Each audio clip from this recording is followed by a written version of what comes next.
Our video today is going to discuss the installation of a product made by Docking Drawer, and they are called in-drawer outlets. Here's a sample of one right here. This is a typical in-drawer outlet. And Docking Drawer makes a series called the Blade and the Blade Duo.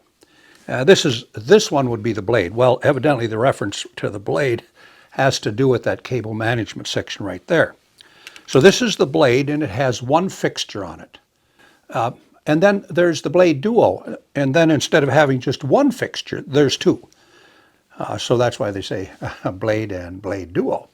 Well, they're really nice in-drawer outlets, and you install them in a drawer that you already have. Now the docking drawers, these in-drawer outlets, as we are calling them, whether they're the single, like this one here, which is the Blade, or they have two fixtures on it, which is the Blade Duo, the installation is the same. With this exception. In the back of the drawer box, the hole that you have to cut there for the Blade is smaller than the one that you got to cut for the Blade Duo.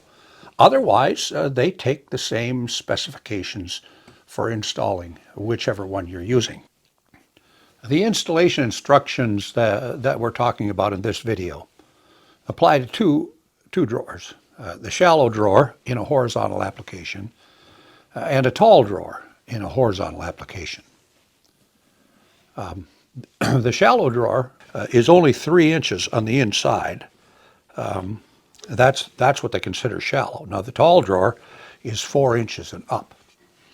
Well, as far as the width of the drawer goes, when you look at the instructions for the product that you buy, all of the products can be installed in a drawer where you have an unobstructed space in the back of your drawer box of 13 inches, except the shallow drawer.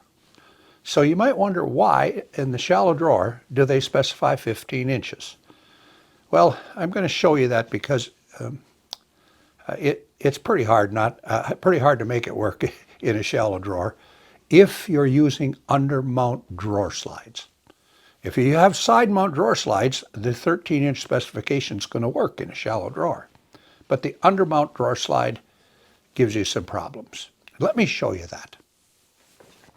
The manufacturer had to take into consideration the undermount drawer slides for installing these in-drawer outlets, especially when it comes to the shallow drawer. The undermount drawer slide is so popular. So let's take a look at the reason that they've required a 15-inch made a 15-inch requirement for the undermount drawer slide. First of all, let's mark off where the 13 inches are. You have to have a minimum of 13 inches clearance on the back of the drawer box. There's our 13 inches. That has to be unobstructed, nothing in the way in a shallow drawer. So let me flip this over and let's get a look at what happens with the undermount drawer slide.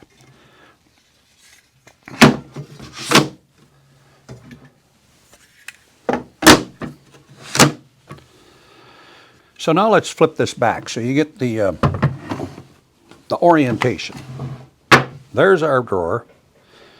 It has an internal depth here of 3 inches. That's what they consider a shallow drawer. So we have a shallow drawer, and we have to have a 13-inch unobstructed space on the back of the box, and you can see it is not unobstructed. On the back here. So what's going to happen is once this is installed, your cable management, this piece, is going to hit on the undermount slides. So that's the issue with the undermount slide. If you're using a side mount slide, like ball bearing slides or these epoxy coated runners that go under the box, then your drawer can be shallow and only 13 inches wide. But the undermount slide is what's critical. So now let's take a look at, let's say the drawer isn't shallow. Let's say it's 4 inches and above, and take a look at that application. In this case, we're looking at a tall drawer. That's 4 inches or taller on the inside, and this certainly is 4 inches or taller on the inside. And so the reason it doesn't matter with the tall drawer is because the fixture can be mounted high enough inside your cabinet so that these cable management arms are not going to get caught on these runners down here. So just to reemphasize, the manufacturer tells you 15 inches because they're thinking you might run into this undermount slide. If there's no undermount slide, 13 inches is wide enough. If you have the side mounts or the epoxy-coated undermounts, they don't stick out behind the cabinet. 13 inches is what's required of unobstructed space on the back of your box. Let's address 2 more things before we hang up on the installation of a in-drawer outlet unit like we're working with here.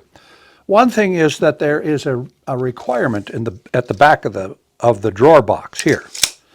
This space back here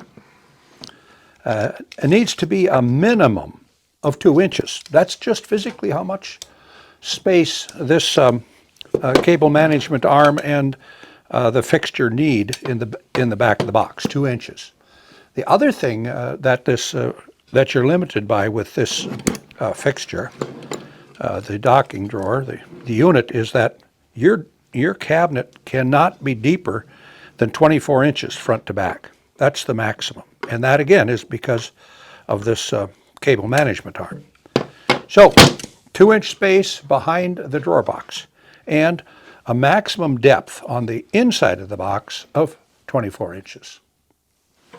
Thanks for watching this video on installation of the in-drawer outlets by docking drawer. This video covered some information. Another video on installing these in-drawer outlets has to do with where to locate the hole that you put in the back of the box and what size to drill it, the template that's supplied by the manufacturer, and also how to attach the cable management arm to the inside and the back of the cabinet. So that's another video. So thank you very much for watching this one. Hope you got some benefit out of it.